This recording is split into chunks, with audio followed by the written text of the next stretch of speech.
दो चैप्टर का नाम है बहुपद। ठीक है, बहुपद किसे कहते हैं पहले ये देखिए। तो ऐसा बीजीय व्यंजक जहाँ पर पदों की संख्या एक से क्या होती है, अधिक होती है, उसे क्या कहते हैं, बहुपद कहते हैं। ठीक है, यानी याद करना, कोई पूछेगा बहुपद किसे कहेंगे तो आप क्या बताएंगे, ऐसा बीजीय व्यंजक जहाँ पर पदों की संख्या एक से अधिक होगी वो क्या कहलाएगा, बहुपद कहलाएगा। अब ध्यान से देखो, लिखो जैसे एग्जाम्पल उसका लिखो, जैसे हाँ एग्जाम्पल लिखते रहो। ax² plus bx plus c, ये देखिए अब इसमें होगा क्या, ax² plus bx plus c आपका एक बहुपद है। क्या है, बहुपद है। कैसे बहुपद है थोड़ा देखो, इसमें अब पदों की संख्या एक से अधिक है। देखो कैसे, 1 2 3, तो इसमें पदों की संख्या 3 हो गई ना, यानी ये 3 गो पद है, 1 2 3 गो, यही से क्या हो गई, बहुपद हो गई। ठीक है, अब देखो पढ़ने के आधार पर बहुपद को कई भागों में बांटा गया है। ठीक है, जैसे पहला आपका होता है एक पदीय बहुपद। कौन सी, एक पदीय बहुपद। एक पदीय बहुपद क्या होता है, तो ध्यान से देखो, एक पदीय बहुपद यानी कि वो बहुपद जिसमें पदों की संख्या की एक होगा। क्या होगा, लिखो वो बहुपद जहां पर पदों की संख्या, वो बहुपद जहां पर पदों की संख्या एक होती है, जहां पर पदों की संख्या एक होती है उसे एक पदीय बहुपद कहते हैं। एक होती है उसे एक पदीय बहुपद कहते हैं।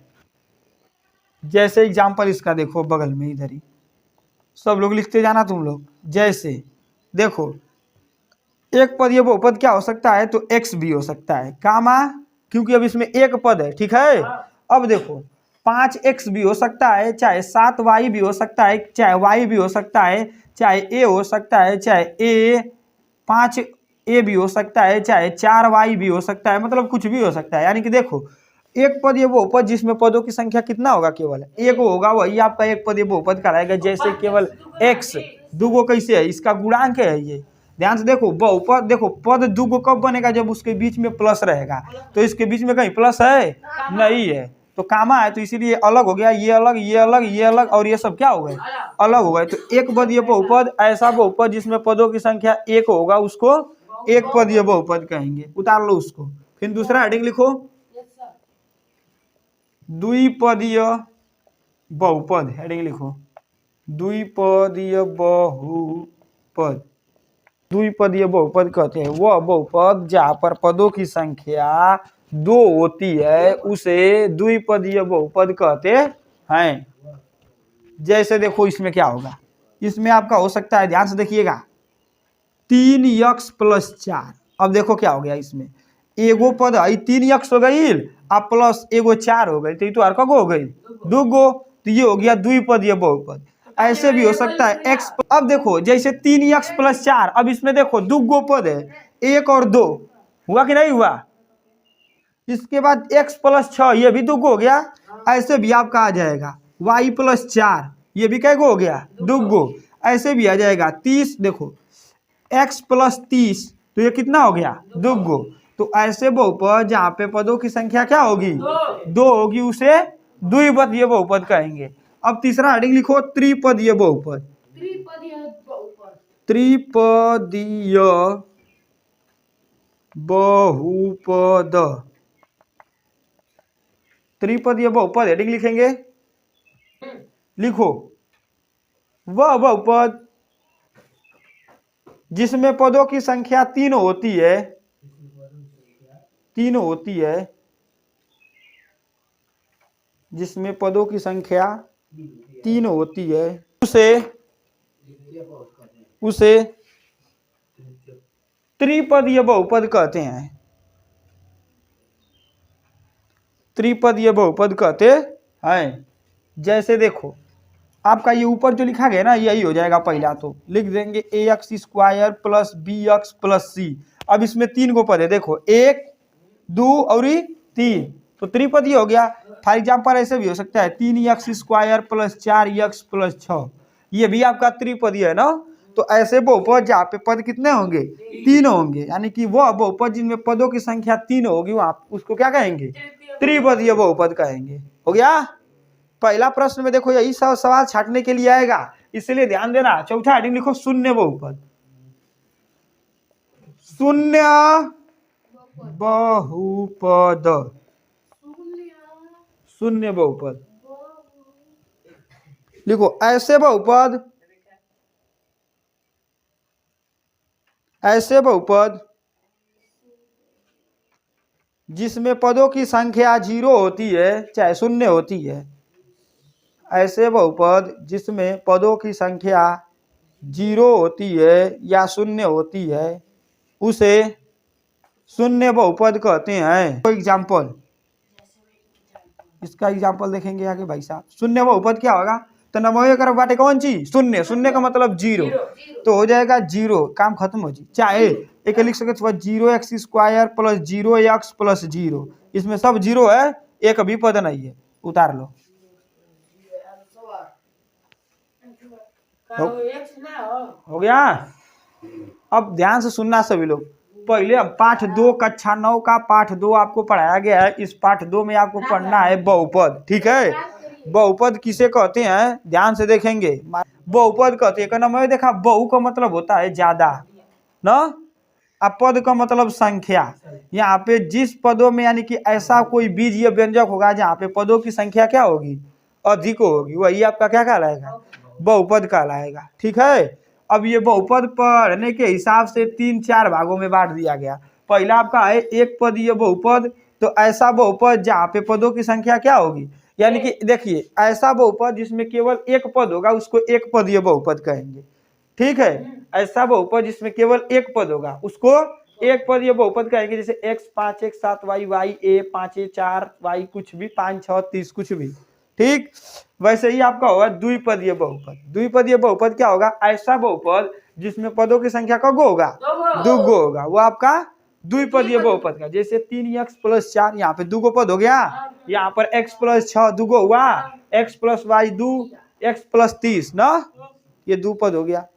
इसके बाद त्रिपदीय बहुपद। त्रिपदीय बहुपद क्या है, ऐसा बहुपद जिसमें कितना पद होगा, 3 गो, उसको त्रिपदीय बहुपद कहेंगे। जैसे ax² plus bx plus c, 3x² plus 4x plus 6, नमवे से के नाम है त्रि को मतलब 3 गो। इसके बाद शून्य बहुपद, ऐसा बहुपद जिसमें पदों की संख्या क्या होती है, शून्य होती है, वो आपका क्या कहलाता है, शून्य बहुपद कहलाता है। अब देखिए हम लोग को पढ़ना है पाठ अभ्यास 2a में ना। अभ्यास 2 में आपका देखिए पहला प्रश्न में यही दिया है, ध्यान से देखो, बहुविकल्पी प्रश्न है ना।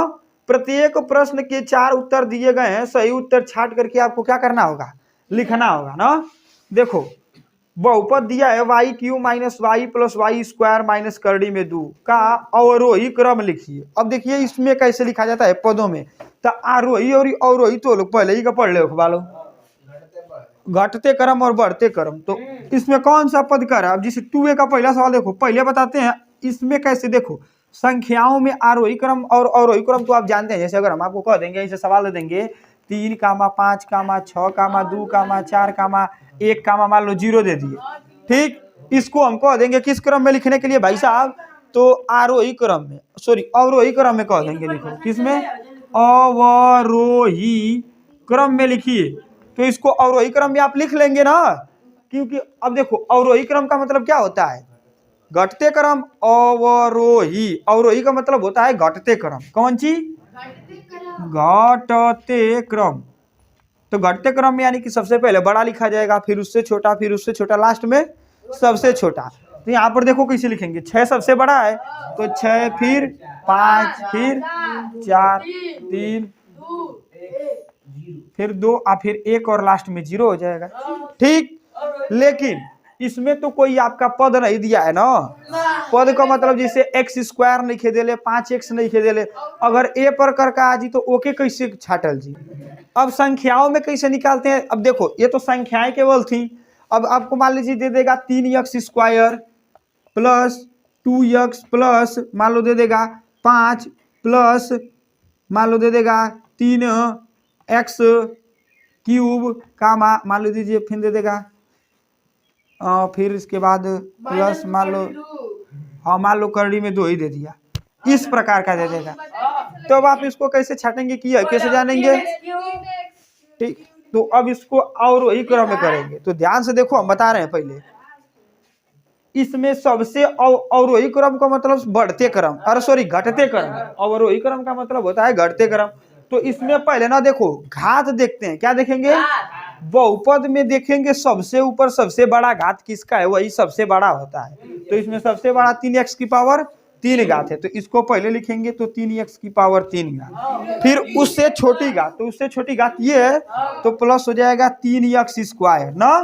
फिर प्लस कर देंगे, उससे छोटा 2x है तो हो जाएगा 2x। फिर उससे छोटा 5 है तो 5 कर देंगे, और लास्ट में सबसे छोटा करड़ी में 2। ये आपका हो गया अरेंज करने को, ठीक है। और यही आपका आंसर हो गया किस क्रम का?